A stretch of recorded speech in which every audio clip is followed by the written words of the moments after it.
Welcome to SENCO's calendar for January, and this month's theme is reflect. And oh, what a time it is to be reflecting when we've had to work in such new and challenging ways. The question I want us to consider this month is, on reflection, what would we do the same and what would we do differently? Circumstances have given us the opportunity to do just that with this second period of mostly remote learning. At Kensington, one thing we will be keeping the same is our review cycle. We will run that in the same way that we did in autumn term. But one thing that we will be doing differently is how we support remote learning for our pre-formal group. There will be a daily mid-morning Zoom meeting, but that's going to be the driver for everything else that we do in terms of teaching and learning for them each day and over each week and so on for however long it's going to be.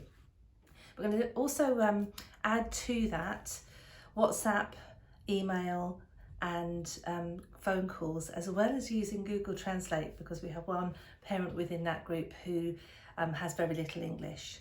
We're going to use those to empower the children, the parents, but also our support staff to engage in the processes of teaching and learning that mirror as closely as we can those that we would have if we were in school. Of course, what we want is for these children to be in school when it is fully safe for them to be in school. We're in an area of London where infection rates are incredibly high at the moment.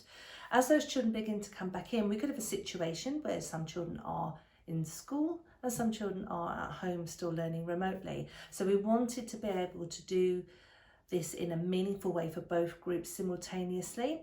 So as children come back into school, they will be in their normal classroom accessing the Zoom meeting in exactly the same way. The only difference will be that the learning that's planned for them will be facilitated by our staff rather than our staff supporting parents to do that at home.